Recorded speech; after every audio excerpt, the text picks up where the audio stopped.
gran aplauso para la autora y para Germán Terz, por favor. Pero un aplauso más fuerte, por favor.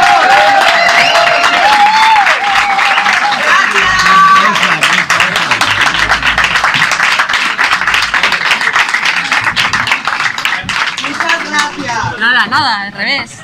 Bienvenidos a todos, muy buenas tardes en este remanso de libertad que es también la universidad. Francisco Marroquín, que es una de las pocas universidades en las cuales aún algunos nos podemos sentir a salvo, porque imagínense ustedes si esto lo montamos en alguna otra universidad, sería un incidente gravísimo de orden público. Eso está garantizado y dice mucho de lo que está pasando, no solo en España, está pasando en todo Occidente y está pasando en todos los países que llamamos libres y que han sido libres hasta ahora, por lo menos, y está pasando en las universidades de más renombre, que hay una serie de gente que no puede hablar y que se callan muchas voces. Acabo de escuchar que en Yale, en la Universidad de Yale, acaban de anunciar que hay una resolución de una serie de gente, vayan ustedes a saber quiénes son esa gente, que han decidido que la cultura occidental es demasiado blanca, demasiado europea, demasiado heterosexual y demasiado masculina. Y entonces, ¿qué hacemos con la cultura occidental? Pues la cultura occidental habrá que desecharla, que es un poquito, había una palabra que usaban los nazis para la cultura que no les gustaba, que es entartete Kunst. Eso es el arte degenerado. El arte degenerado. Bueno, pues ahora resulta que el arte occidental es un arte degenerado porque es un arte, pues eso, demasiado blanco, demasiado heterosexual, etcétera, etcétera, y tiene una serie de vicios de tradicionalismo absolutamente imperdonables. Entonces, como digo, las universidades se han convertido en un territorio peligroso, los medios están prácticamente infumables, porque solo hay que ver medios que en su día tuvieron prestigio y tuvieron también vocación y ambición de tener unos niveles intelectuales, unos niveles de honradez sobre todo y de probidad intelectual. Son medios que se han derrumbado, la mayoría de ellos fabrican basura para buscar clics o no clics, o para intoxicar, o simplemente para comprar la próxima nómina al poder, comprarla, como hay periódicos que llevan tanto tiempo viviendo así. No voy a decir, por ejemplo, periódicos de Madrid, El País, por ejemplo. No voy a citar tampoco periódicos de Barcelona, La Vanguardia, por supuesto. La Vanguardia, que lleva viviendo de la Generalidad muchos años y que les pagan la plantilla para que fabriquen toda esa basura que después reparten gratuitamente por todas las esquinas para pretender que realmente venden periódicos. Nadie vende periódicos, se venden muy pocos periódicos y lo que se produce en ellos es lo que hay. El deterioro de los medios de comunicación no es un fenómeno español, por desgracia, aunque siempre vamos a la cabeza en estos deterioros. Los medios, solo ver lo que ha sido la Frankfurter Allgemeine en Alemania y lo que es ahora, que parece la hoja parroquial de Greta, es terrorífico. Y el New York Times o el Washington Post son dos periódicos de auténtico desecho en este momento, donde realmente se hace ideología y sobre todo fundamentalmente se hace campaña permanente de agitprop primitiva, de esa agitprop que acostumbrábamos a ver en los periódicos soviéticos, en los periódicos comunistas también en Occidente en las décadas remotas y pasadas. Es una pena por periódicos grandes, y es una pena porque la competencia después que se ha creado en las redes es, con muy pocas excepciones, del mismo nivel al que han caído ellos. Entonces, en ese ambiente cultural en el cual, sobre todo, hay un par de elementos en los cuales la izquierda, sin mensaje económico, porque todo ha sido una catástrofe, son 100 años de catástrofe, son 100 años de muertos, son 100 años de mentiras, de miseria, de crear invariablemente siempre pobreza allá donde ha tenido algo que decir. Se les ha agotado todo lo que es el mensaje económico, se les ha agotado el mensaje de la transformación de la lucha de clases, y han tenido que ir desarrollando a lo largo de los años. No nos vamos a extender mucho, pero todo esto tiene mucho que ver con la renovación por parte de la Escuela de Frankfurt, del neomarxismo.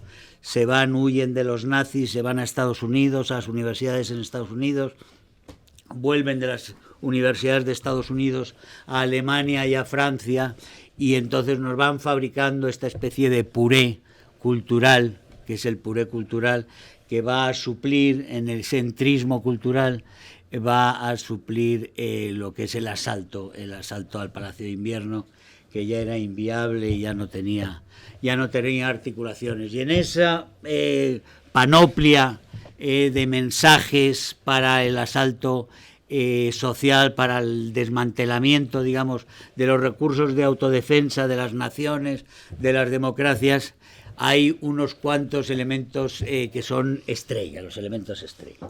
Y los elementos estrella son, entre ellos está por supuesto el que es la estrella hoy de la noche, con Cristina Seguí, que es el feminismo.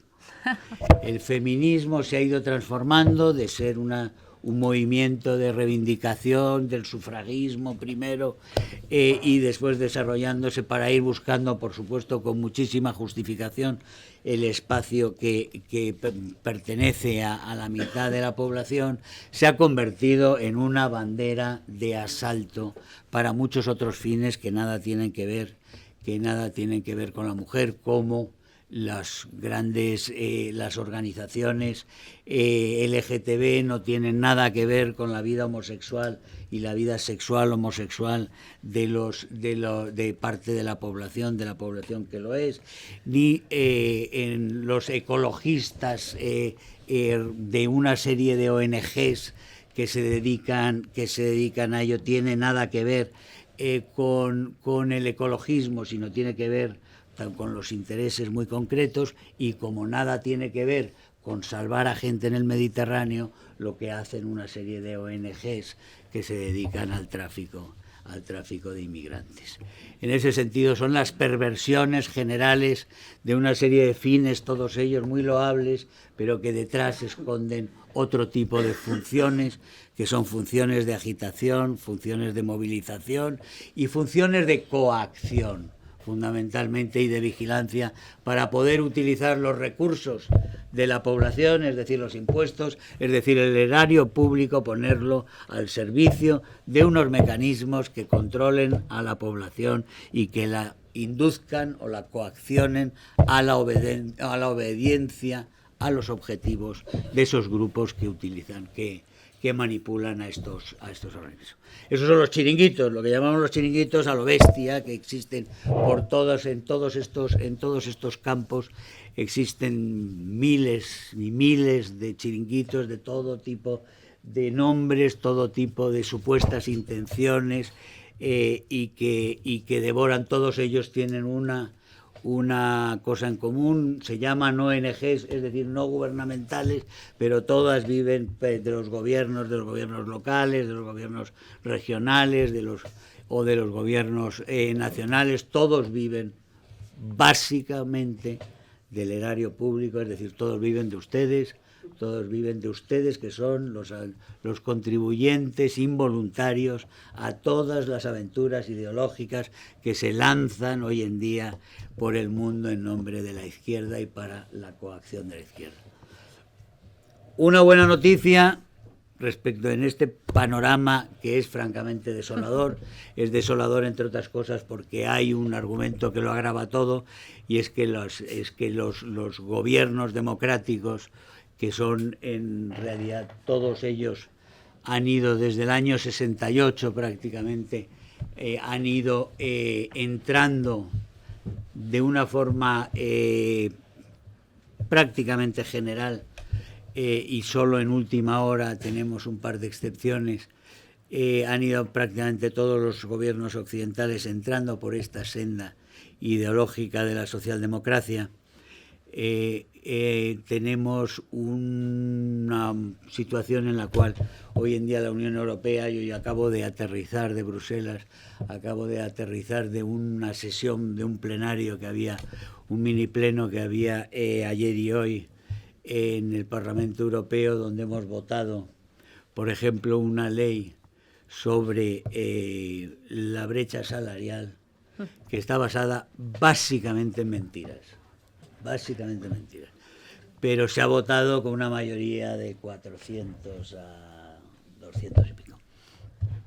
El PP, Partido Popular, ha votado como un solo hombre la ley de los socialistas, de Renew, es decir, de Ciudadanos, de los comunistas y de los verdes. Una ley han votado todos ellos lo mismo, todos con una disciplina, como si lo hubiera ordenado Irene Montero allí mismo, les hubiera ordenado a todos ellos portarse bien y dar el voto a esa ley que, como digo, es una ley básicamente mentirosa, basada sobre fundamentos o presupuestos erróneos, equivocados, a científicos, en fin, que es una ley simplemente para contentar ideológicamente a cierta clientela y por parte de algunos para no desvincularse por miedo a las consecuencias políticas, no desvincularse, no bajarse de ese tren, de ese vagón en el que van y no saben a dónde, pero desde luego van en unos vagones de una locomotora que no es suya.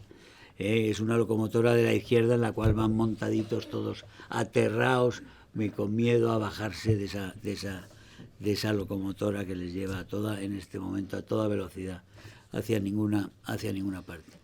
Leyes como esas, yo llevo 6 meses en ese Parlamento, yo conocía la política del Parlamento Europeo, conozco la deriva de la Unión Europea, yo llevo 35 años o 40 en el periodismo, no me debía sorprender nada en absoluto, y sin embargo se mete uno en el procedimiento de la cocina, de cómo se generan estas leyes que parten de la comisión, y desde luego se queda uno estupefacto porque ve uno en qué manos está. O sea, es como dicen aquello que decían de las salchichas que se comen, ¿no? O sea, mientras no sepas cómo se hacen, pues todavía son digeribles. En cuanto te enteras, pues malo. Con las leyes pasa en casi todas partes así, pero con las leyes europeas es una cosa tremenda. La fábrica de regulaciones, la fábrica de intervención que es la Unión Europea hoy en día, para que una serie de gente en una serie de camerinos sin que nadie sepa quiénes son, gente que no ha sido votada por nadie, gente a la cual no se le puede pedir explicaciones ni se les puede reclamar nada y a la cual no puedes quitar de su puesto porque no lo conoce siquiera, cómo van fabricando regulaciones y cómo van fabricando cuestiones que van una detrás de otra inexorablemente entrando en nuestras vidas y controlando nuestras vidas. Es una cosa perfectamente apabullante, también para mí, que llegué como puede llegar un periodista a los 60 años, más o menos ya descreído, a los sitios. Y sin embargo, como digo, asusta. Entonces, en estos asuntos que son tan alarmantes, que son tan terroríficos, que tienen tanto efecto, tan gravísimo efecto sobre nuestras vidas, lo fundamental es que han cogido un ritmo, una fuerza, una velocidad de crucero en la entrada de controlarnos, regularnos y encima darnos alfalfa para que creamos que la cosa es buena y que estamos haciendo un bien a la humanidad, sacrificándonos nosotros con esos costos continuos que nos están pidiendo, recortando nuestras libertades, recortando, por supuesto, nuestros ingresos, porque nos lo quitan todo en aras de... todo esto en este campo, lo importante es que, aparte de alfalfa, que es lo que llaman información y lo que tal, que sepamos algo. Y para saber algo hay que crear esta especie de fisuras en el engranaje del bombardeo de noticias que nos dan todos ellos. Y para eso hace falta gente que tenga el coraje, porque se paga el precio, por decir la verdad, se paga, el precio es alto, la mentira es gratis, como habrán visto todos ustedes, no hay que ser ávalos para saber que aquí se puede mentir 7 veces durante un día, dar 7 versiones diferentes sobre cuál ha sido el conchabeo con Delcy Rodríguez, una criminal, una asesina, narcotraficante, que se encuentra por la noche a la 1 de la mañana con el ministro, un ministro que va allí por un encargo, se reúnen clandestinamente. Una señora que tiene prohibido pisar este continente, que para que te prohíban pisar este continente tienes sí, que tener un marrón hecho. importante. Bueno, pues esta señora, que es, como digo, una notoria criminal, responsable de muertes directas, una asesina, una narcotraficante notoria, se ha reunido en secreto con un ministro, tan en secreto que lo sabemos todos, y sin embargo, y nos ha dado 8 o 9 versiones, ya no sé cuántas, y sin embargo todo lo que ha dicho, todo mentiras, comprobadas y confirmadas por él en la siguiente versión, confirmando que la anterior era una mentira. Sin embargo, ese señor sigue siendo ministro. Es una ofensa para esta sociedad, tan absolutamente obscena que eso sea así, que nos debería dar una vergüenza terrorífica a todos, porque ese señor sigue ahí, lo cual significa que es que tragamos lo que tragamos. Y tragamos tanto pues porque hay muy poca gente que abre la boca, porque mentir, como digo, es gratis, pero decir la verdad sale muy caro. Sale muy caro porque te cuesta, enseguida tiene un precio, y tiene un precio alto. Y sin embargo, sigue habiendo gente dispuesta a pagar el precio de decir las verdades y decir que el rey está desnudo, y de tener la inocencia, quizá, de decir y de pensar que decir la verdad vale la pena, que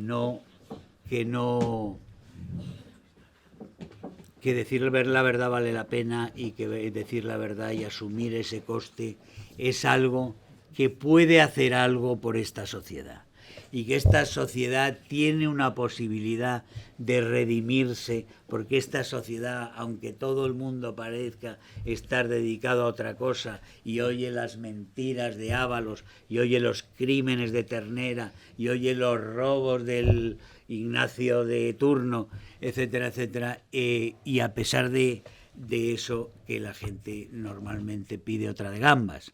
Bueno, pues que haya gente que se sacrifica, que paga un precio en su vida de incomodidad, también de bienestar, sin duda, y de acoso, porque piensa que merece la pena sacrificarse, dar un sacrificio, pagar un precio, para que la sociedad sepa algo, porque al final parte de la sociedad se unirá a esos que quieren la verdad, porque piensan que sin verdad no existe la dignidad, y que es mejor, y que la dignidad, ahí viene la libertad, y que sin verdad no hay libertad, y que sin la libertad se puede vivir, sin duda se puede vivir, pero que quizá haya gente, como ha habido en algunas ocasiones en la historia de Occidente, donde realmente la dignidad se ha movido para llevarnos a esa libertad, por la vocación de libertad. Yo siempre me acuerdo, tuve el lujo de vivir uno de esos momentos estelares de la humanidad, que diría Zweig, que fue el largo momento de los años 80, en los cuales, desde el momento en que Juan Pablo II va a Polonia y les dice a los polacos: no os resignéis, porque tenéis el mismo derecho a ser libres como los de enfrente. como los del otro lado.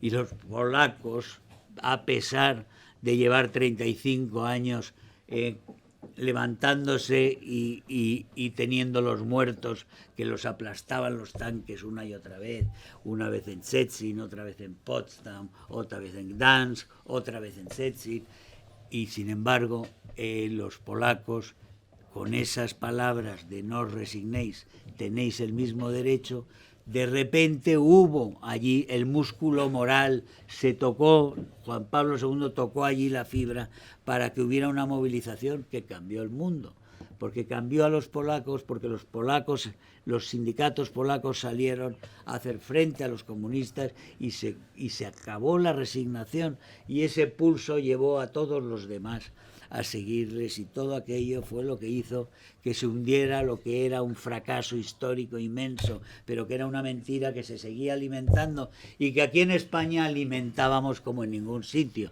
porque yo me acuerdo siempre, me divierte mucho recordar cómo en el 89, después de hacer yo un recorrido que hice, yo vivía entonces allí y vivía entre Varsovia y Bonn, todavía capital de Alemania. Y entonces hice un recorrido todo aquel verano, me lo pasé porque ya estaban, los alemanes orientales habían ido a ocupar, se estaban en Hungría, los que habían conseguido visado para veranear en Hungría, se habían ido a Hungría y decían que de allí ya no se movían. Y los húngaros no les hacían nada, los dejaron quedarse. Y entonces los otros reaccionaron, los otros alemanes orientales vieron que en Hungría no les hacían nada, y los que no tenían, porque había una diferencia entre Hungría y... Como Hungría era muy reformista, los alemanes, Honecker no dejaba que se viajara sin visado a Hungría, pero sí dejaba que se viajara sin visado a Checoslovaquia, porque Checoslovaquia era del mismo nivel, digamos, de reacción y menos reformista y tal. Y entonces todos los alemanes que no podían ir a Hungría se fueron a Checoslovaquia y ocuparon allí la embajada alemana primero, y después se extendieron por los parques y se fueron a todos lados, pero que no querían volver a casa, y lo que querían era que les abrieran la frontera. La frontera se la abrieron los austriacos y los húngaros, los primeros, que fue, y allí estuve yo ese verano viendo como después de que Mock y Horn, Gyula Horn y Alois Mock, los dos ministros de Asuntos Exteriores, en junio, 28 de junio, día de San Vito, es decir, aniversario de los disparos de Sarajevo en 1914 que desencadenaron la Primera Guerra Mundial. Es decir, que esto es quizá la consecuencia de aquella larga guerra civil entre europeos, que es que empieza aquel 28 de junio y lleva ese 28 de junio en que, bueno, abren Horn y Mock abren aquella frontera, y yo veo a los jovencitos húngaros que se ponen a correr por lo que era la tierra de nadie, que era una tierra en el telón de acero, había una tierra de nadie entre las dos fronteras donde normalmente o te paraban o te disparaban, y entonces donde había campos y solo podían pasar por allí aquellos campesinos que tenían unos campos cercanos y los cultivaban. Bueno, pues por aquellos campos corrían los húngaros y miraban para atrás como sorprendidos, diciendo, ¿no? Los alemanes orientales pasaban y los húngaros, los soldados húngaros, que todavía lo sabía, no les hacían ni caso. Y ellos seguían corriendo y miraban para atrás y decían, pero no me hace... ¿Qué pasa? ¿Qué puedo pasar? Y los húngaros se hacían los locos. Y entonces cruzaron los primeros, y cuando cruzaron los primeros y los alemanes orientales que estaban en la zona esa, acumulándose en la zona de Sopron, vieron que se podía cruzar aquello, pues claro, se desencadenó una desbandada. Eso es en junio ya, mucho antes. Bueno, pues yo hoy vengo a Madrid a un debate en televisión española, que desde entonces solo se ha grabado, y incluido por la ayuda enorme del Partido Popular también en sus años de gobierno. Y llegué a ese debate, y en ese debate de repente me encuentro que les digo, ¿no? Acabo de publicar en El País una serie de artículos, no sé si eran 7, 8, ahí está en la hemeroteca, que se llama el muro de cristal, el telón de cristal. El telón de cristal, y digo, esto se está cayendo todo, porque es que se está cayendo todo. Y los demás me decían que no, que Honecker tenía razón, que el muro seguiría dentro de 100 años, y que además es que era mejor que siguiera el muro. Ahí está la grabación de toda la gente que estaba conmigo en el debate. Es decir, estaban convencidos de que realmente la división aquella de Europa, donde había la mitad de la Europa estaba aplastada, era una división muy razonable y que nos convenía y que nos convenía a todos. Ese es el amor a la libertad que existe en los medios y en una cultura mediática que se ha alimentado en unas universidades que son esas de las que estábamos hablando, donde tenemos profesores que dan historia y que en verano se dedican a hacer homenajes a Stalin, no a Lenin, a Stalin, ¿eh? Y esos dan las clases de historia a los jóvenes que van a ser periodistas y que después van a tener que interpretar la historia para el público en España, en los medios públicos y en los medios privados. Entiendan por qué sale después el resultado que sale y por qué tenemos la basura que tenemos en los medios hoy en día. Y ahora ya voy a dar paso a la estrella, porque si no nos liamos. En esa valentía...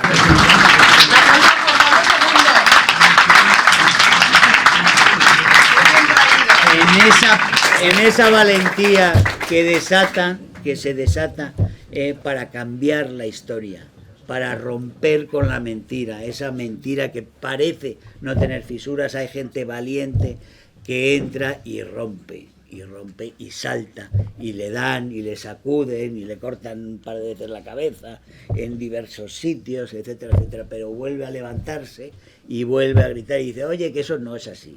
¿Cómo que no es así? Pero qué facha, no sé cuánto. Eso no es así. Entre ellos está esta señora. Oye, me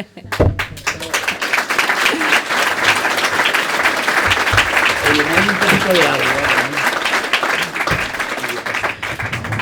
Bueno, espera un momento. Sí. No te he presentado. ¿Tiene unas ganas de hablar? Y entre esas personas está con un mérito inmenso esta señora, que se bate con lo peorcito, con un aguante, con una cintura y con un talento enorme. Y la mantiene el amor a la verdad. Y siempre está ahí con ese amor a la verdad que dices, bueno, pero ¿cómo no se levanta y se va de tanto indeseable que tiene en su entorno?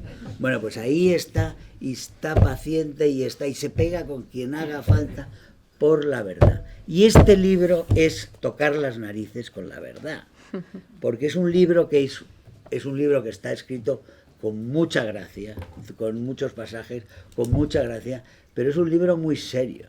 Es un libro muy serio que va desmenuzando realmente cómo se ha ido creando las mentiras, cuánta gente vive de las mentiras, cuánto ha podrido, cómo pudre a la gente este recurso a la mentira como forma de vida, porque viven de la mentira y entonces tienen que defender la mentira como si fuera su casa, su último reducto. Y son muy muy buenas las formas en que va trayéndonos la explicación. Yo tenía ahí una serie de cosas que ya no voy a contar por falta de tiempo, que traía apuntadas sobre el libro, cómo en el libro va presentando realmente lo que es todo el discurso obsceno, mentiroso que se ha montado, y los negocios que hay detrás del informativo y detrás de las estructuras del llamado discurso feminista, pero que en general es el discurso general de la izquierda que tenemos hoy en día en España, en este caso, pero que viene, no es solo en España, por supuesto. Este feminacismo es el mismo, es el econazismo, son todas las formas ideológicas de represión de la libertad que han montado con estos artilugios.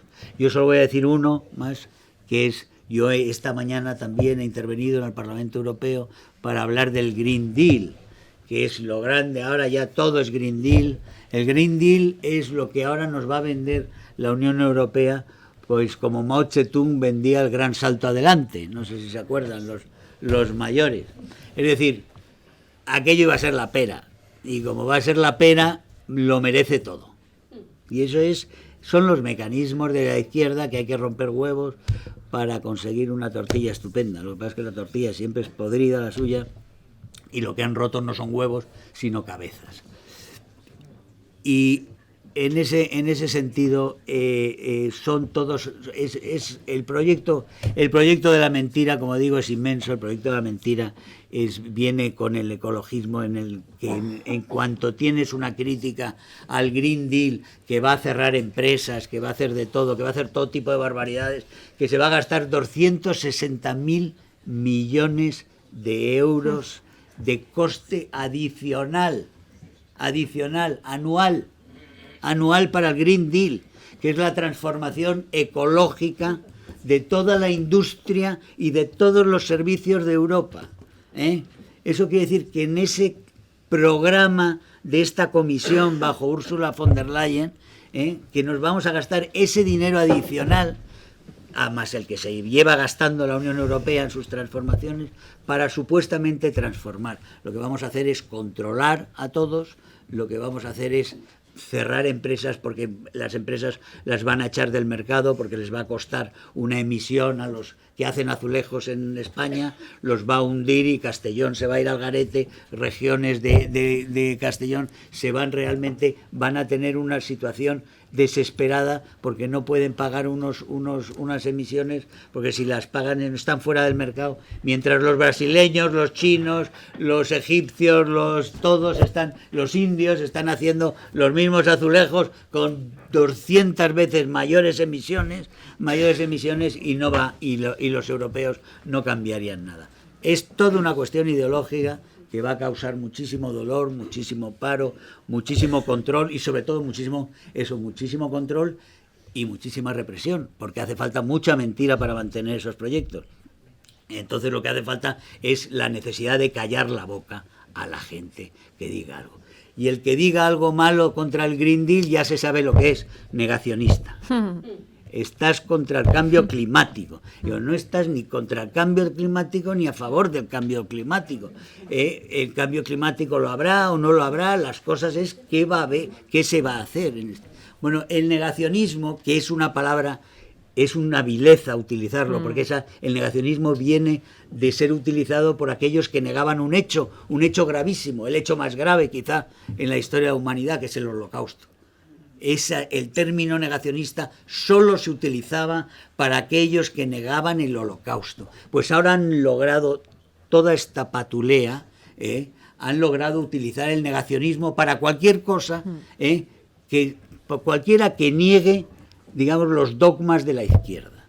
Y ahora se está utilizando para la cuestión del cambio climático con muchísima violencia. Como digo, el muro de las mentiras y la vocación de acallar a cualquiera que diga la verdad, como Cristina, es implacable, como lo ha sido en los peores tiempos de dictaduras realmente cerradas. Aquí tenemos en Alemania no hay opiniones ya divergentes en los medios de comunicación, no hay medio que se salga.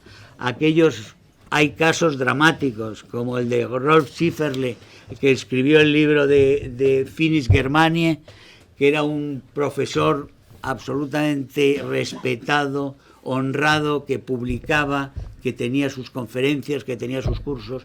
En cuanto empezó a poner en duda la política de inmigración de Merkel, fue liquidado y llevado, lo fueron angustiando, acorralando y tal, y se suicidó hace año y medio, 2 años, en el 17 se suicidó.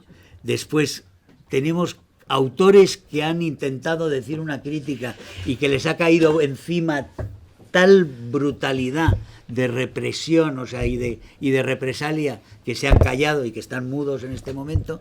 De esos hay decenas, autores importantes, callados. El jefe de los servicios secretos alemán, Maaßen, que tuvo el coraje público de desmentir a Merkel, que había utilizado a los medios, a una serie de medios que los habían lanzado, diciendo que la ciudad de Dresden había estado haciendo un pogromo contra inmigrantes. El señor de los servicios secretos, que tenía sus servicios secretos allí, desmintió aquello y dijo que era radicalmente mentira, que era una invención de los medios que la señora Merkel estaba utilizando para su beneficio.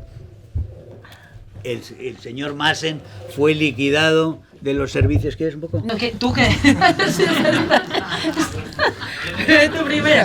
Compartimos. No se nos va a pegar el socialismo a ti y a mí, así que...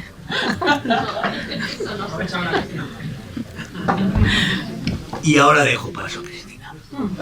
Maaßen fue callado, Cristina Seguino ha sido callada. El libro vale la pena, como digo, es un libro muy serio, con muchísima guasa, ¿eh? Y vale mucho la pena.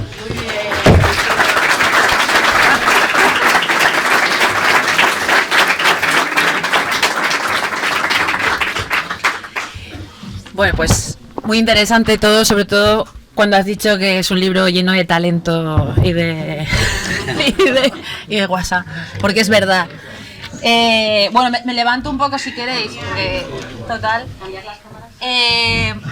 Bueno, lo primero, dar las gracias a la universidad porque después de el trayecto que llevo durante los últimos días, de 5 sitios llamados y de ellos solamente 2 he logrado presentar, pero que sepáis que os doy, bueno, las gracias de lo más profundo de mi corazón, porque sé que hay que ser valiente y hay que... Bueno, básicamente para no tener miedo a las críticas, ¿no? Le doy las gracias a Germán. Hace un momento decía que sale muy caro hablar y decir la verdad. La verdad es que yo me siento muy afortunada. Yo antes me dedicaba a las cosas normales que hace una persona normal y muy respetable, ¿no? Tenía un trabajo normal, era administrativa cuando me creé mi Twitter en 2009 y lo creé básicamente para esconderme de mi jefe en horas de trabajo, aunque no quede bien decirlo, y leer el Twitter de Germán Terç y los artículos de Germán Terç, ¿no? Es un full-time job. Así que imaginaros si tengo suerte que me está presentando ahora un libro, lo cual para mí es absolutamente alucinante.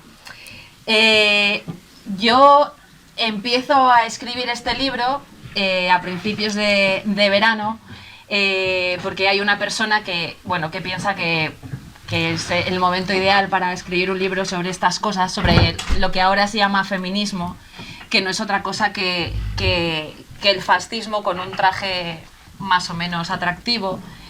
Y la editorial tiene ahora me he enterado que ha tenido sus más y sus menos con ese editor porque no estaba muy de acuerdo y yo he visto miedo desde el principio, ¿no? Yo creo que tiene que dar mucho más miedo, tener miedo, que exponerse a decir la verdad y que alguien te pueda represaliar como se pueda, ¿no? A mí la verdad es que hasta ahora me está saliendo muy bien, o sea que estoy bastante contenta. El libro empieza con desde mi punto de vista es claramente articulista, porque yo no podría nunca escribir una novela ni un ensayo. Ensayos hay mucho sobre el feminismo, casi todo de izquierdas, por supuesto, y son libros magníficos, ¿no? Yo he querido hacer algo divertido, algo también con cierto carácter de cabreo en algunos capítulos del libro, y alguien me sugiere a principios de verano incluso hacer un glosario progre y dividir a las feministas por subgrupos o por grupos. Hay muchos tipos de feministas, os lo vais a encontrar en el libro. Está la feminista boyera, la feminista de chiringuito, el feminista, porque también los hay, Borja Maris, la feminista mascota, que es esa que lleva al novio de perro y al perro de novio,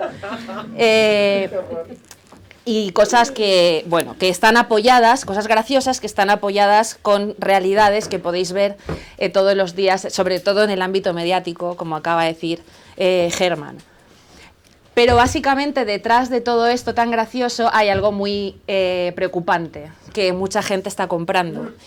Y básicamente se está comprando una máquina de picar carne humana. de picar carne profesional desde el punto de vista también social, acaba con la vida social de ciertas personas, con las posibilidades de tener un futuro en el mundo académico, en el mundo mediático. Es decir, todos los días veo miedo. Todos los días hay momentos en los que veo que el presentador de televisión del programa en el que trabajo, ya el único, dice lo que piensa cuando es el momento de publicidad. Y esto a mí me da mucha pena. Si tienes toda la razón. No, te lo dice después. Oye, que sepas que yo voto a Vox. Y entonces dices, coño, haber votado antes, que era cuando estaba yo, ¿no? En fin.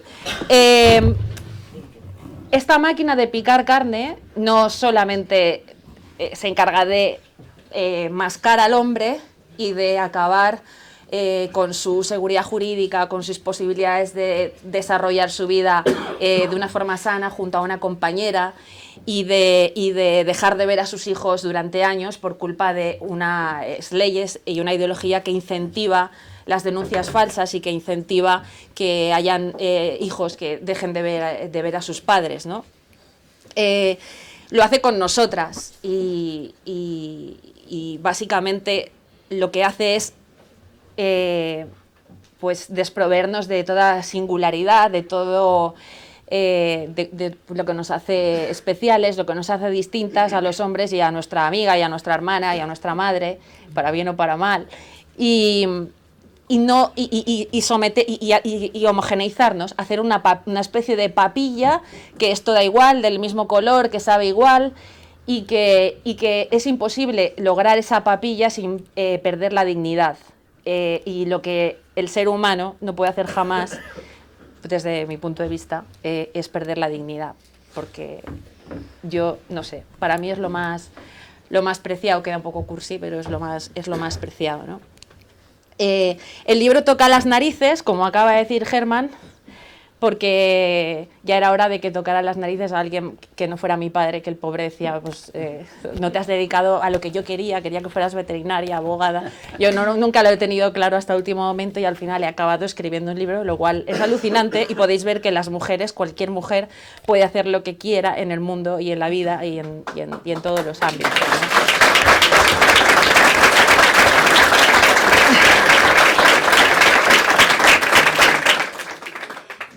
Os decía antes que el feminismo, el movimiento feminista, ahora es fascismo puro. El fascismo te obliga, es aquel movimiento que te obliga a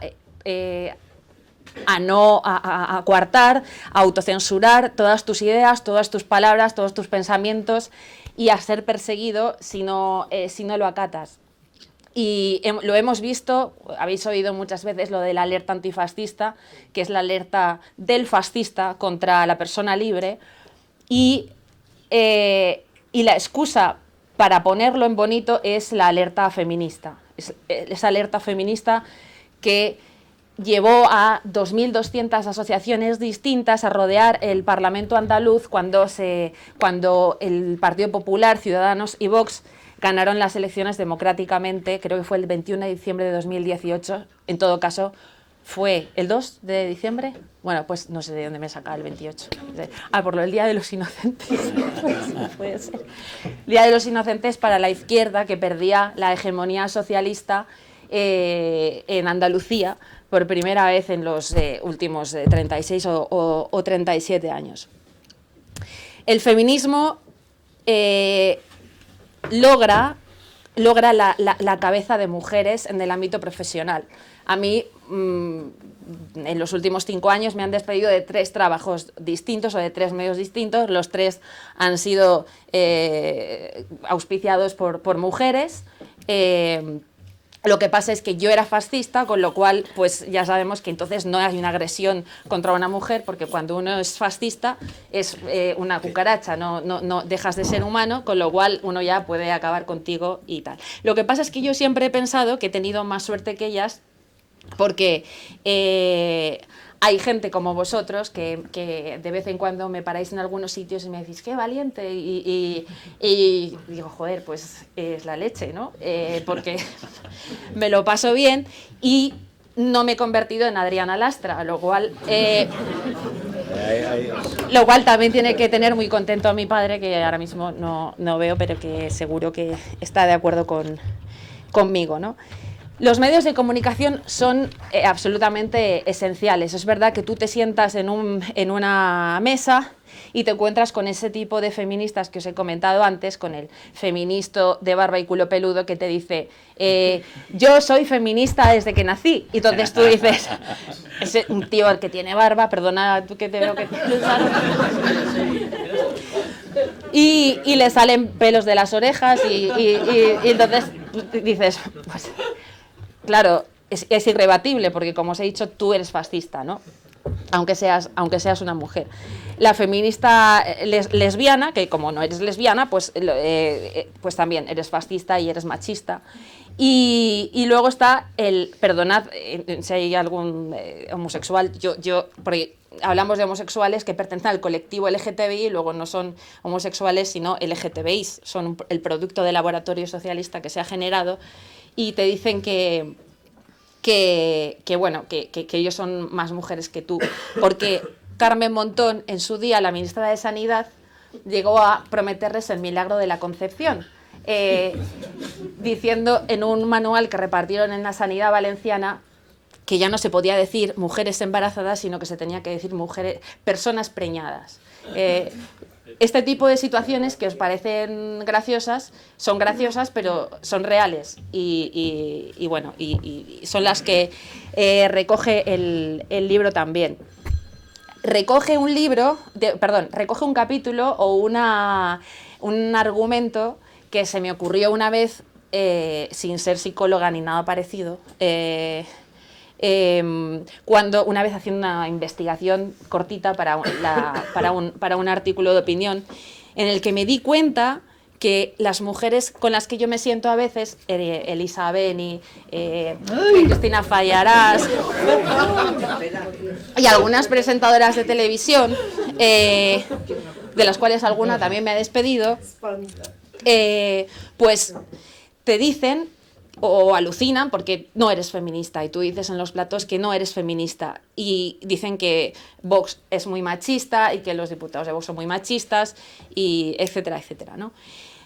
Y paradójicamente son mujeres que luego defienden a Gonzalo Boye, un secuestrador condenado por secuestrar a Emiliano Revilla en su momento, a Otegi, un terrorista condenado e inhabilitado, y te dicen que son ciudadanos, que son políticos, que son hombres de paz y que son, una vez una de ellas en publicidad le llamó osito, no te metas con Boye, que va a entrar en un dúplex, es mi amigo, es como un osito para mí. Y entonces, y son mujeres feministas que dicen que hay una alerta de terrorismo machista, que hay un machismo estructural por todas partes, pero que sin embargo van contra la prisión permanente revisable, contra el endurecimiento de penas, contra violadores y maltratadores, etcétera, etcétera. Y estas mujeres, según la OMS, porque la OMS recoge esta enfermedad, no recoge lo del machismo, por cierto, recoge lo de la hibristofilia.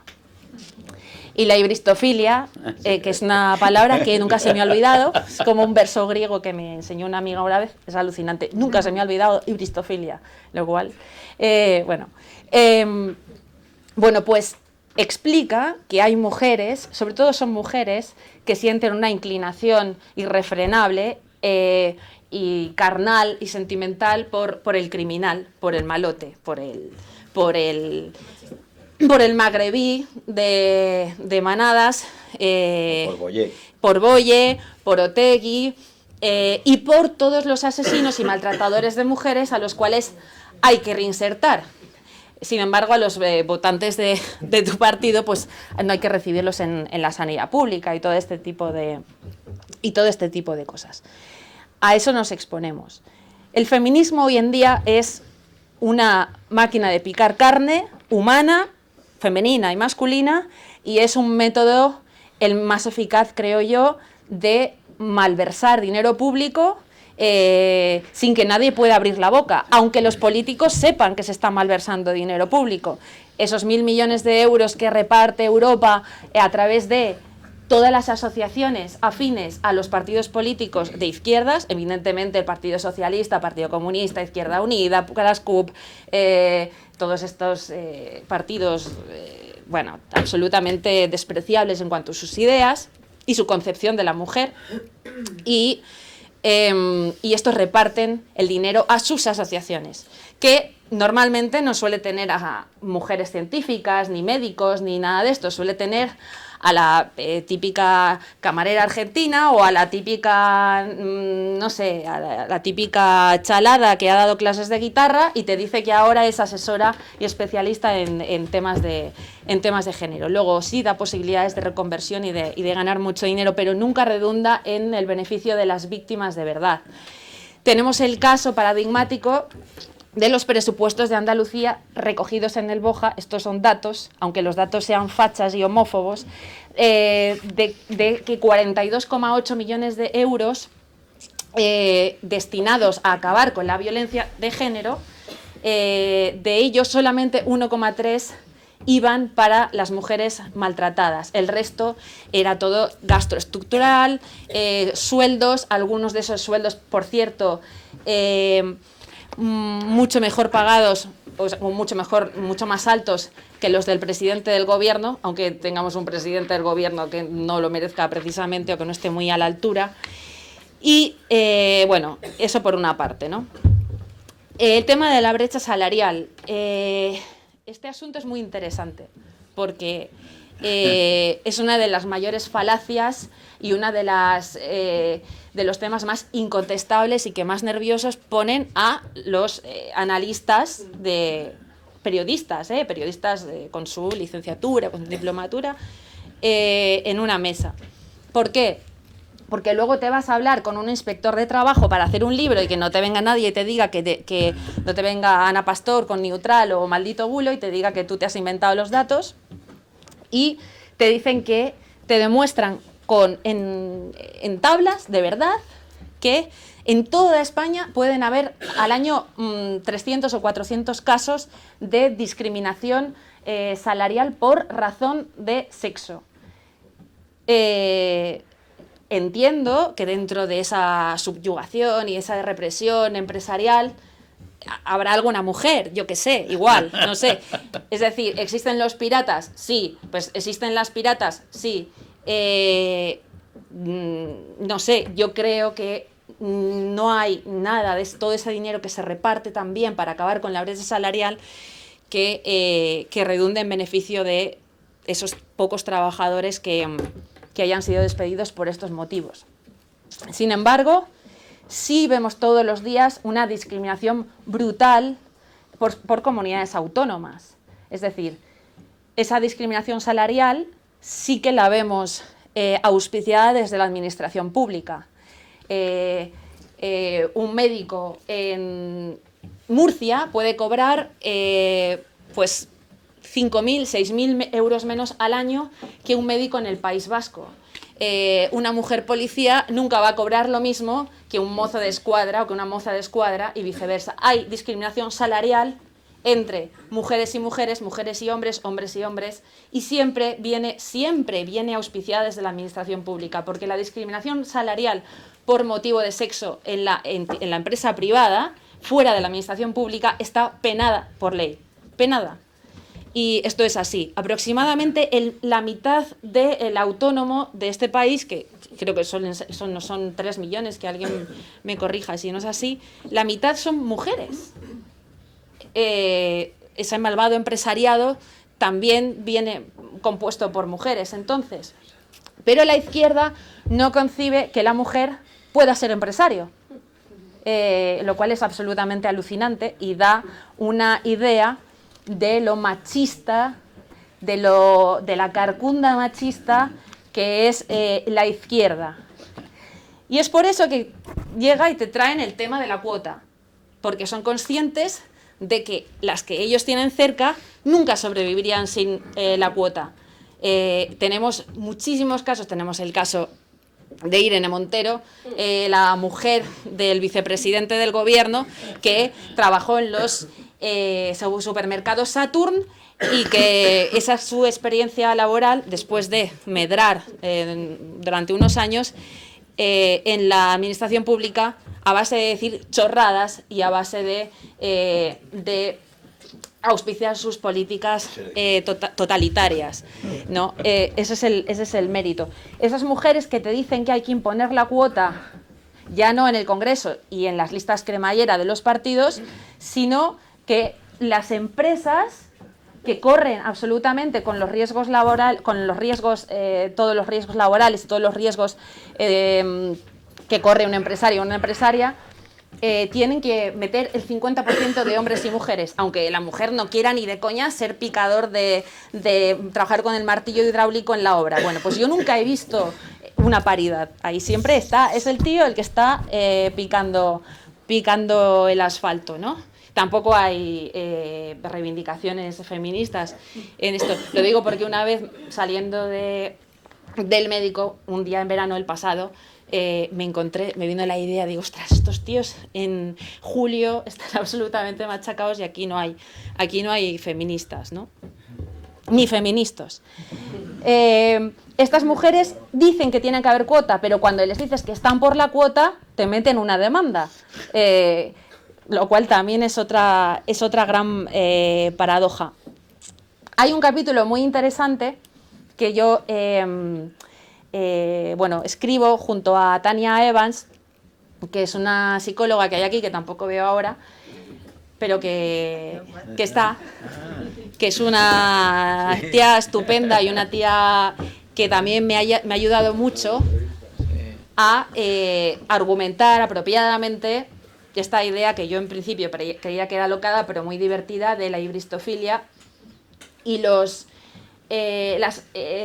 trastornos psicosexuales que tienen estas mujeres, porque hay muchas mujeres que realmente están trastornadas, los dan ellos algunas veces, pero fijaros si no Monedero y todos estos que están ahí todos los días, que también son feministas, por cierto, o sea que igual no es casualidad.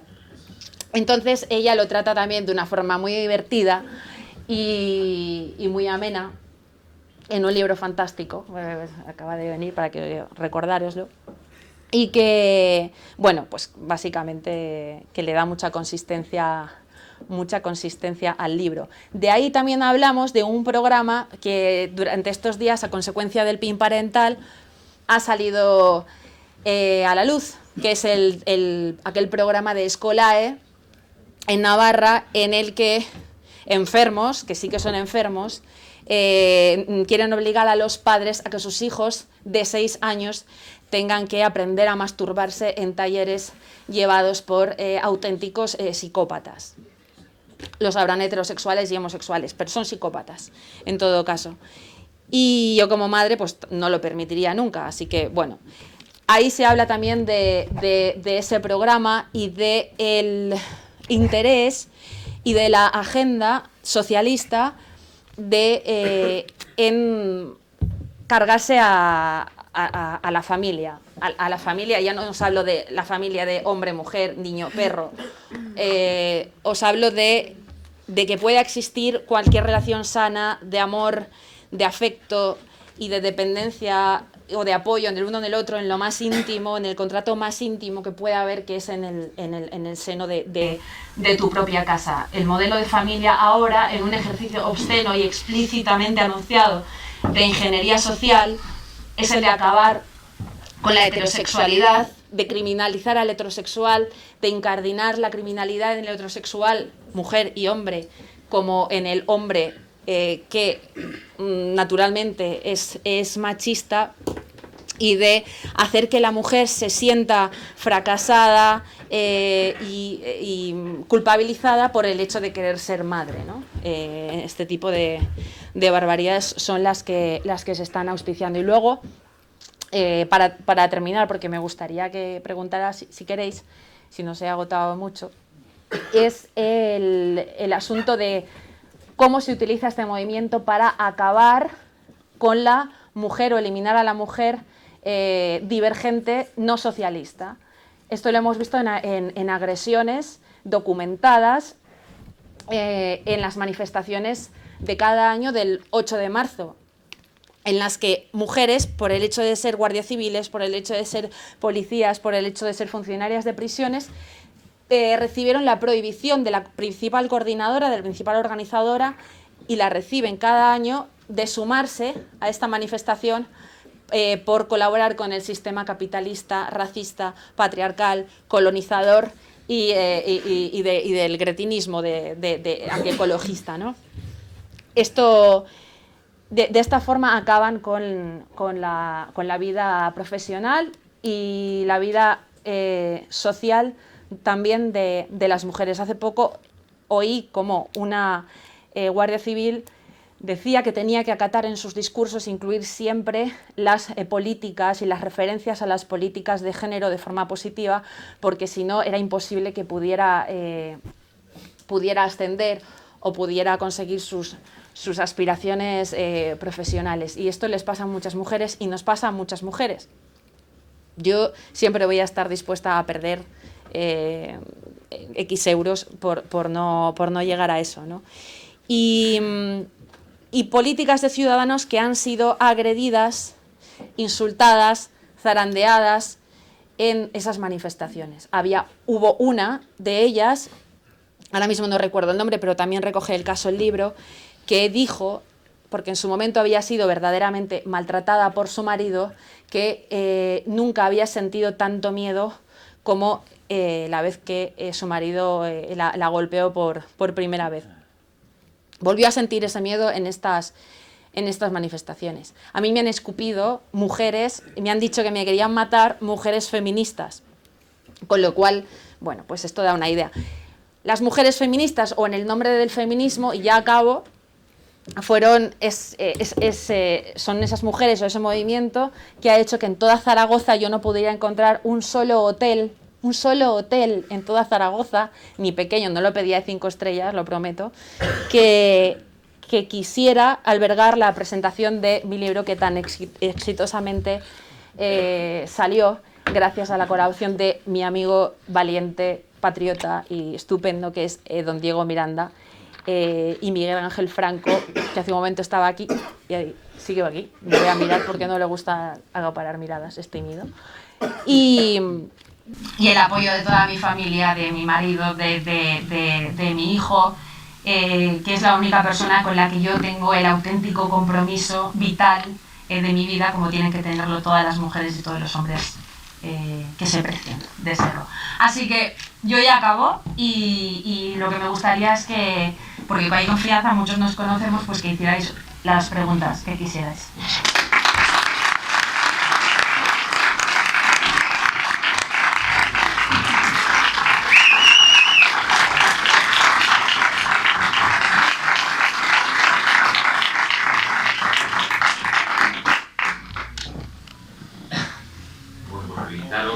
A los dos y a todos los presentes que estáis aquí, que estamos en un acto casi de resistencia. Y sí, estoy felicitando a los ponentes y a todos los que estáis aquí. Y os quería preguntar, partiendo de lo que habéis dicho, que yo creo que todos lo compartimos y ha estado expuesto de forma muy brillante y todos lo conocemos, sobre el mundo de la justicia, que es uno de los mundos en los que se ha plasmado ya bastante, pero se va a plasmar todavía más en la agenda del gobierno, que claramente va a atacar la libertad ideológica de la educación, va a atacar la justicia y su independencia, y va a atacar, pues quizá, la capacidad de reacción, por ejemplo, del ejército y tal, pero eso no nos trae hoy aquí. La justicia, que es un mundo al que yo me he dedicado, pues como juez en Navarra, por ejemplo, de la que habéis hablado, se podría hablar muchísimo, y en el que me he dedicado al mundo de la universidad, y en el que he visto muy, muy de cerca todo lo que habéis dicho. Ese miedo, ese terror, esa máquina de triturar carne, de triturar personas, y que provoca mucho sufrimiento, que es el que habréis vivido pues muchísimos, o todos, muchos de los que estáis aquí, y que es lo que, entre otros motivos, me llevó a mí pues a dar un paso, como habéis dado otros, a ser diputado de ese partido en el que están los fascistas,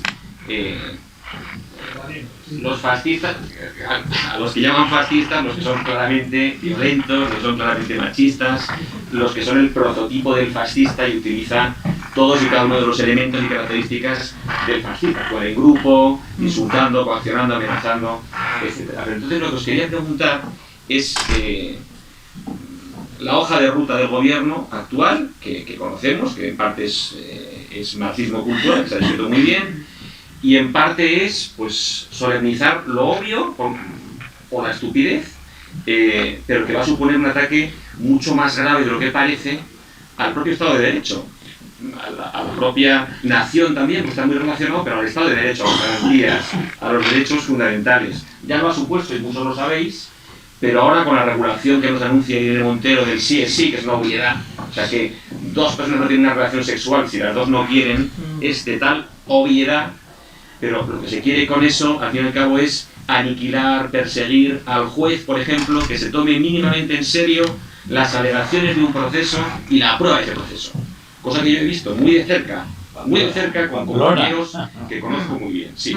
Que luego estaba mal de la cabeza y tal, bueno, está mal de la cabeza, ¿qué hace ahí? Y si no está mal de la cabeza, ¿usted por qué lo dice? ¿Y usted por qué intenta encabezar una manifestación en la que va a ser echado a patadas, como le ha pasado a más de una mujer insultada, coaccionada, aunque estuviera embarazada de 9 meses, porque en el fondo allí no te quieren y porque es una organización en la que no debes estar, porque ahí están totalitarios y gente que ve muy poco la libertad y que le importa un pito a la mujer, la igualdad, la libre orientación sexual o lo que sea. Entonces, ¿qué visión tenéis y qué consejos dais a gente que todavía en el mundo de la justicia, en el mundo de la universidad, yo hasta ser diputado ahora hace poco por Vox, estaba en la universidad, dedicado al derecho procesal justamente a esto, hay terror, esto que dices que el periodista te dice fuera de... y va a haber un ataque muy claro. El otro día me reunía con una asociación de jueces que expresaban también ese terror, no puedo quizá explicar mucho más, pero que expresaban ese miedo sistémico a que se vaya por ellos al juez, que se tome en serio mínimamente. Tienen motivos. Por tanto, ¿cómo veis este tema?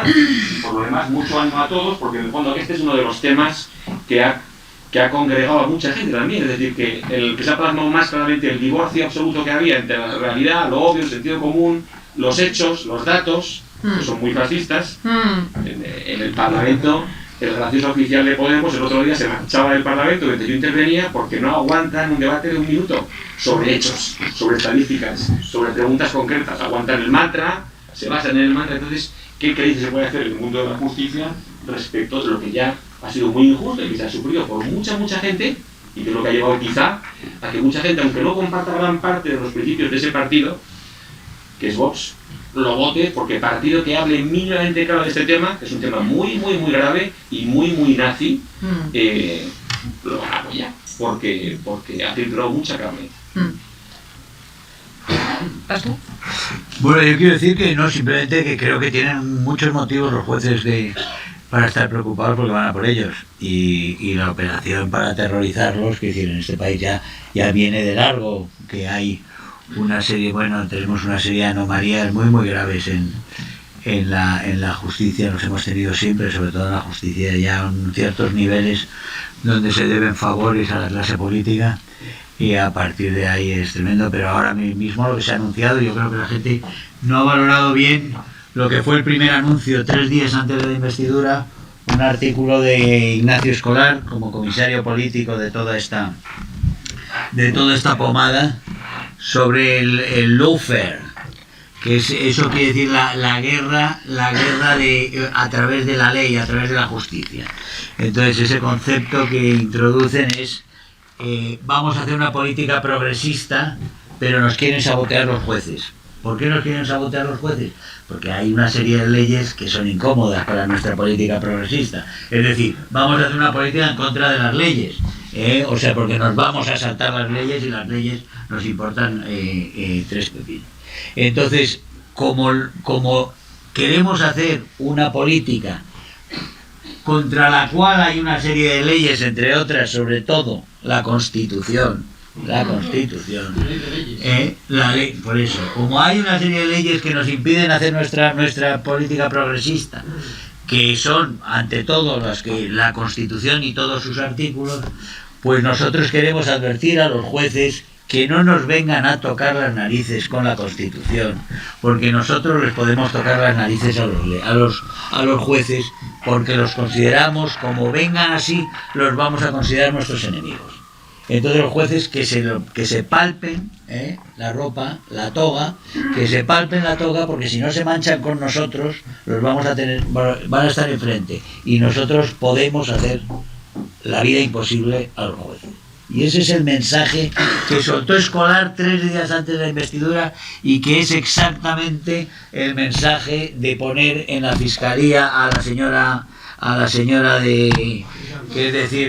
Dolores, a Lola, poner a Lola ahí, que viene a ser poner a Garzón, a Baltasar Garzón, es decir, poner al prevaricador que tenemos de enlace hacia todas las mafias de Latinoamérica, todas ellas, con los carteles detrás, o sea, todos los partidos izquierdistas más los partidos filoterroristas, que tienen todos detrás a los carteles de los narcos. Todos los que tienen algún problema tienen de defensor allí al señor Baltasar Garzón. Bueno, pues el señor Baltasar Garzón es hoy en día prácticamente nuestro fiscal general, porque es Lola.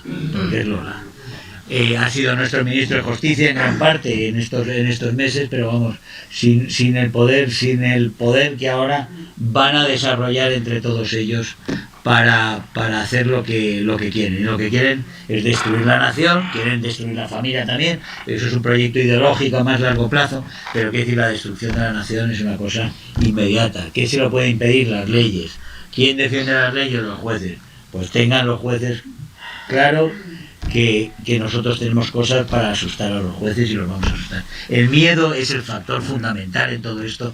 El miedo el miedo a todos aquellos sectores de la sociedad que puedan hacerles a ellos cierta oposición real, y que puedan, es decir, y a la gente intentan callarla, pues primero con los métodos más simples, que es llamarlos fascistas. Es decir, yo siempre llevo muchos años diciendo que en este país, para ser libre, tienes que perder el miedo a que te llamen fascista. Deja que te llamen fascista con tranquilidad, porque como tengas miedo a que te llamen fascista, no haces nada en tu vida. No haces nada, porque es la forma de callar que tienen 30 años llevan con franquismo y fascismo como formas de impedir que se digan verdades y que se opine de otra forma que no es la opinión de ellos. Son mecanismos muy, muy eficaces. Y es el miedo. El miedo es lo que nos atenaza, el miedo es lo que les facilita el campo y les da libertad para el atropello. Es el miedo. Yo te diría rápidamente que, bueno, vamos a ver, todos hemos oído a señoras como Lola Delgado, antes de que fuera fiscal general del Estado, cuando era ministra de Justicia, decir que había que moldear la mentalidad de los jueces. Luego, aquí los eufemismos hay que explicar muy claramente lo que son cuando los dicen, y no esperar a que esto vaya calando y se vaya difundiendo. Y ahí es cuando tiene que haber un asociacionismo, y digo asociacionismo porque odio la palabra colectivo o colectivismo, pero sí una unión de jueces, igual que la tiene que haber de periodistas, que van a ser los dos colectivos o grupos más perseguidos, y de salir a leer manifiestos, a contestar a los políticos cuando hablan y dicen este tipo de barbaridades, que no son otra cosa que decir explícitamente que se tiene que acabar con la independencia judicial, y lograr que cada uno de los que tenemos que entrar alguna vez en algún juzgado tengamos miedo a que nos reconozcan. Y esto sucede ya con la ley de 2004, la ley integral contra la violencia de género, que es manifiestamente anticonstitucional, que invierte la carga de la prueba, que propugna la simetría penal, todo este tipo de barbaridades contra las que yo creo que en ese momento los jueces no hicieron lo suficiente. Los jueces no hicieron lo suficiente, y en este momento para mí tampoco lo están haciendo. cuando fue linchado el juez que emitió el voto particular, con el que en los medios de comunicación, y yo estuve sentada en muchos de esos programas, se dedicaba a decir que era un hombre con problemas psiquiátricos, a perseguir a su familia, a seguirle, a que ese hombre tuviera que llevar un juez, como lo ha tenido que llevar el juez Llarena. Impecable. Exacto. Y son siempre votos y opiniones razonadas jurídicamente y no dogmáticamente, ¿no? Y eso es lo que se tiene que hacer, porque como caigan los jueces, pues cae el individuo. Y es muy parecido a lo que está sucediendo en el periodismo. Es decir, ahora el periodismo sectario, el periodismo eminentemente de izquierdas, se ve amenazado por un movimiento de personas libres que no tienen quizá una titulación, o que sí que la tienen, y que se van a tener que asociar y poner a la izquierda frente a su espejo. Pues eso es lo que va a tener que hacer básicamente la judicatura. No permitir que haya una asociación de jueces que se llame Jueces para la Democracia, porque el resto de los jueces, si no son de izquierdas, no son democráticos, ¿no? Con respecto a los jueces,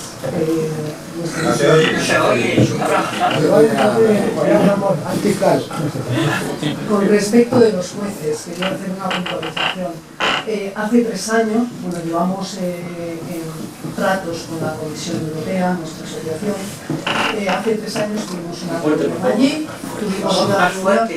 tuvimos una reunión de la Comisión Europea y nos dieron, con respecto de la ley de violencia de género, nos dieron 5 vías posibles para poder derogar esta ley. Había una serie de vías.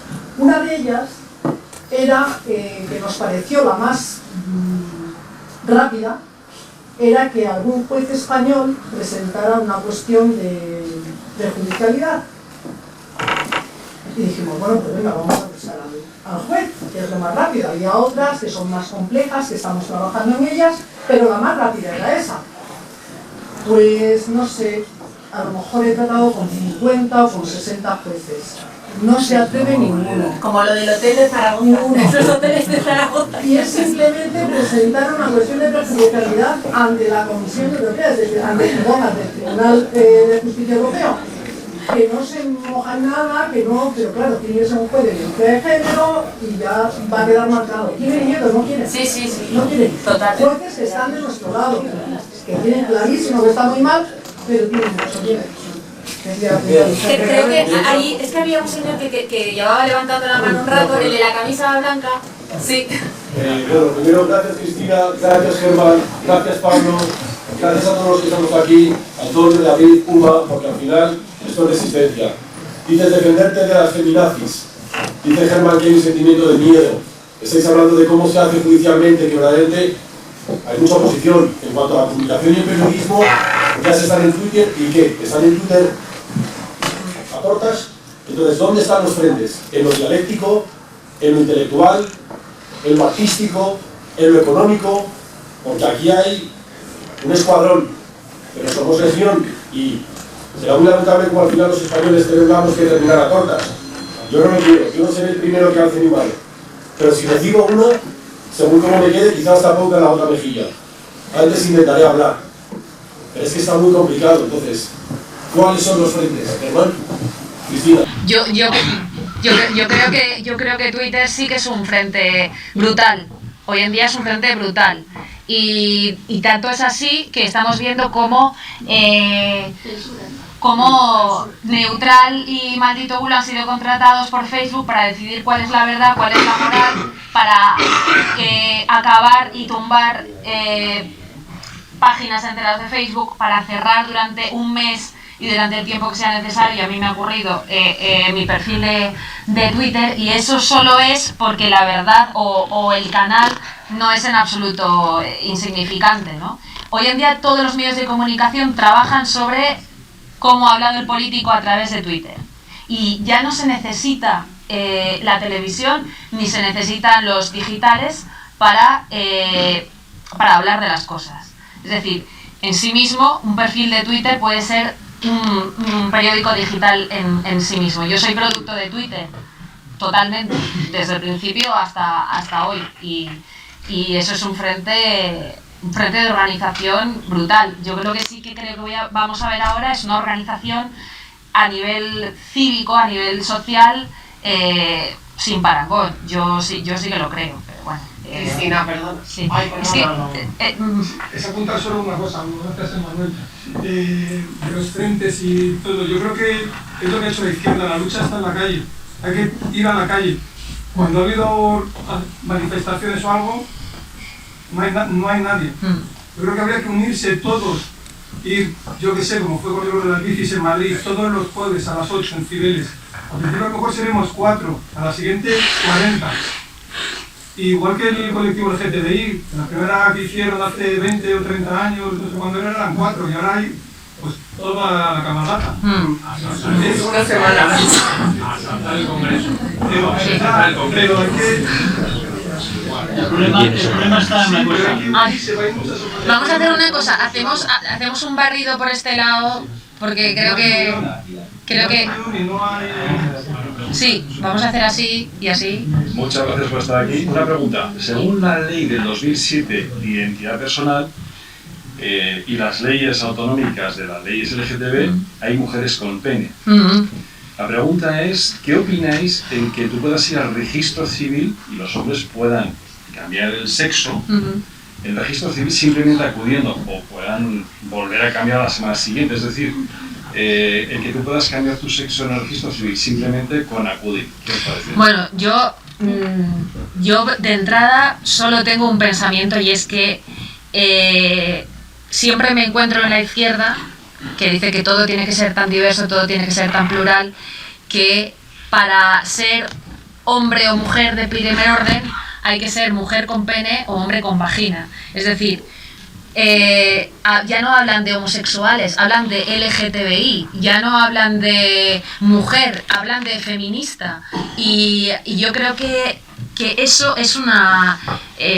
desprende, incluso para poder registrarse legalmente, yo creo que tener que explicar quién eres o qué eres ya es un ejercicio de ingeniería y de social y de ser un poquito menguele, ¿no? Entonces, yo no tengo una opinión al respecto. Yo creo que si alguien se me pone delante y se enfada conmigo porque yo niego que sea una mujer, porque su apariencia disfrazada es de mujer pero sigue teniendo pene, yo no necesito que esa persona sea una mujer para respetarla. Yo no voy a decir que tú eres un transexual o que tú eres una mujer con pene o con vagina. Eres una persona y ya está. Y ellos sí vinculan esa humanidad o el ser persona a lo que tengan entre las piernas. Y ya, pues jurídicamente a mí pues tengo mis opiniones, pero bueno, pues no sé. Si un equipo de un pueblo deciden todos ellos esa mañana declararse mujeres, porque se sienten mujeres, y entonces se meten en la Liga Nacional de Mujeres Femeninas. Está pasando con el rugby en Australia, sí, con el atletismo. Y está pasando con el atletismo, está pasando con muchas cosas. Se mete todo el equipo del pueblo en la Liga Nacional de Fútbol Femenino y lo gana todo. Y lo gana todo. ¿Cómo lo arreglamos? No le sienta nada bien, eso está claro. Yo quería recuperar el tema que han planteado pues Pablo, este chico de ahí atrás, él también, este chico que estoy totalmente de acuerdo con él. Y en la línea de, pues de la persecución, que ya es totalmente real, yo te puedo decir, yo soy empresaria.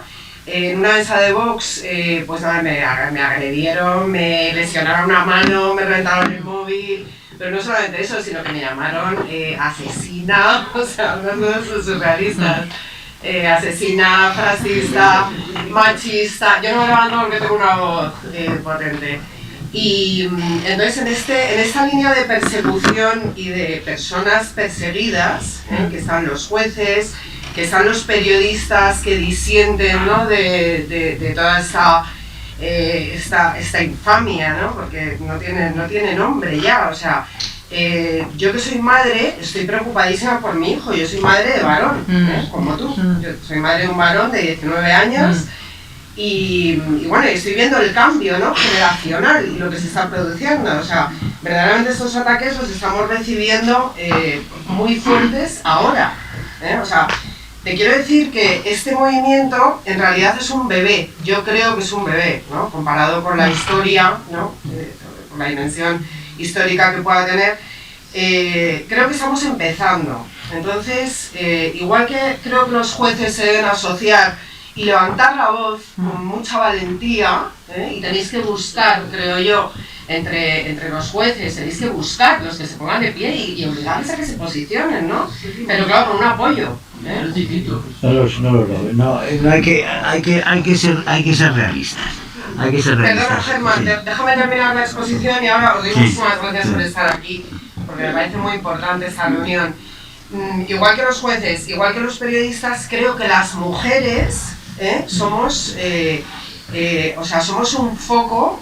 Precisamente yo estoy aquí por eso, o sea, porque como mujer, vamos, a mí no me habían atacado en mi vida como me han atacado por ser mujer que no estoy de acuerdo con las ideas de la izquierda, del sociocomunismo, filetarra que estamos viviendo. Entonces, creo, y te pregunto, ¿no crees tú, que te veo muy en primera línea, o sea, que estás absolutamente en la vanguardia, yo también, a mi manera, sí. Lo que pasa es que yo me dedico a mi trabajo, pero vamos, yo estoy en vanguardia también. ¿No crees que ha llegado el momento de que las mujeres empecemos a liderar un movimiento anti-hembrista? Porque yo me niego a llamarme feminista. Fíjate, yo he escrito un libro, manual para defenderte de una feminazi, así que, fíjate. Efectivamente, ¿no crees que ha llegado el momento? Yo lo que creo es que, si bien es cierto que... Pero hacerlo, o sea, oficialmente. No, oficialmente te digo.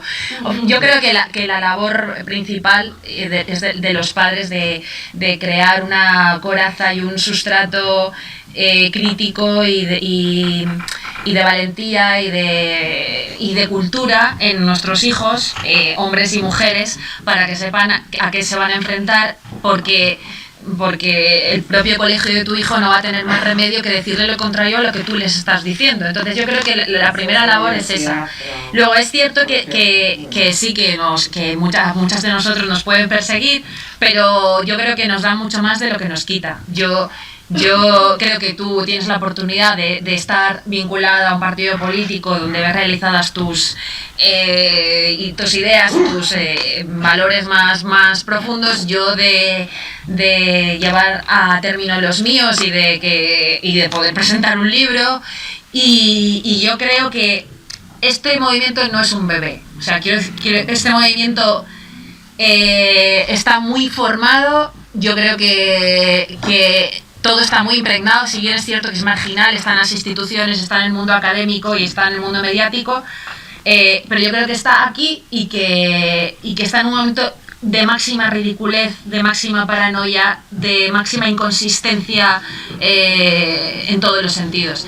Y yo creo que es muy fácil tumbarlo, pero es cierto que tiene que haber, ahora mismo hay un partido político que se atreve, y eso es muy importante, y de hecho la representación que tiene es justo, y yo creo que sobre todo por el tema del feminismo y otras cosas. Pero no ya como partido político, sino yo digo como mujeres. Sí. O sea, las mujeres como mujeres vamos a tener que trabajar con los hombres como hemos trabajado toda la vida y como hemos hecho cooperando toda la vida. Es decir, yo no quiero hacerlo con otras mujeres, yo quiero hacerlo pues con hombres vale, sí. Realmente no sea nuevo.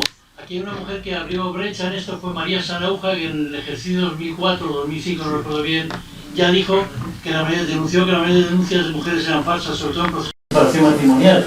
Bueno, pues seguía fuego contra ella, y menos mal que le quedó el recurso a marcharse a la audiencia provincial, pero dejó de ser decana después de Barcelona. Entonces, luego ha habido el caso también, bueno, ha habido más, pero el caso que conocemos mucho, el de Vox, el de nuestro amigo Serrano. Bueno, digo mío porque el amigo mío también era. Sí.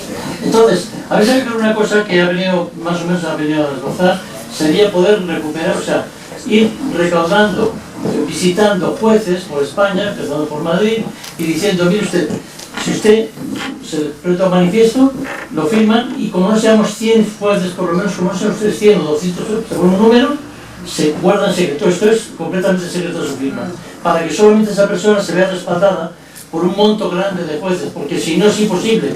Lo que habéis dicho, uno solo no se atreve, lo que que le pasó a Serrano, que pasó a María Santa, y algo más por ahí que le pasó Vamos a intentar hacer preguntas muy cortas, porque si no, a las 9 nos tenemos que ir y son las 8:35. Es que quiero firmarle a la gente de los libros que pueda. Sí, la última, pero ya la última. Lo siento, Hablando de los colectivos LGTBI, y me gustaría, Germán, que usted como eurodiputado Vox, leo textualmente una noticia del Mundo: Vox rechaza condenar el exterminio LGTBI en Auschwitz. Usted, como gran conocedor de la historia, sobre todo de esa época concreta, me gustaría que se podía explicar si a los homosexuales se les perseguía durante el nazismo y qué opina de esta decisión.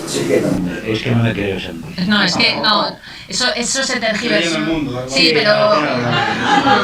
Pero es que en el mundo escribe cualquiera. Y luego también usted es el gran defensor del bien parental en Murcia, para que los padres tengan la libertad suficiente como para decidir si sus hijos pueden recibir ciertas clases. Si también estaría a favor de que los padres pudieran decidir en Andalucía para el próximo curso si los hijos pueden recibir unas clases de cursos como por ejemplo de caza o tauromaquia. Pero sí, no sé, es que eso no se hace. No, pero el año que viene se ha aprobado, Ciudadanos y PP han denunciado para... Si están fuera del asunto curricular, sí. Pero usted cree que los padres pueden aplicar también el pues claro, los padres tienen básicamente... Como para irte de excursión tienes que firmar... derecho, que tienen básicamente derecho a decidir la educación. Claro.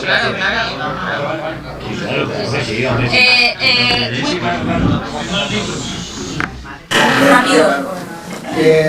Una cosa breve. Yo sigo en redes, os seguía hasta hace unos días, simplemente. Habéis conseguido llevar al Congreso un mensaje que creo que tiene fuerza moral. ¿No creéis que también sería hora de empezar a liderar las formas? Es decir, el mensaje de fondo es bueno, pero muchas veces se pierde con las formas. Permanentemente confrontación entre personas. ¿Por qué no simplemente atacar a las ideas, dejar de atacarse entre personas y ser también el primer líder, el primer grupo líder en tener formas educadas, correctas, perder los exabruptos, empezando por las redes? Yo le leo a ustedes todos los días y hay veces que a las 6:30 me levanto y a las 7:15 estoy cabreado. Pero no por nada, sino por las formas. Simplemente moderar el tono para que... No, por todos. Pero si alguien no lleva la cordura en el mensaje, por supuesto, pero si en la izquierda no lo hay, que no se le den argumentos para atacar a las formas. Una observación.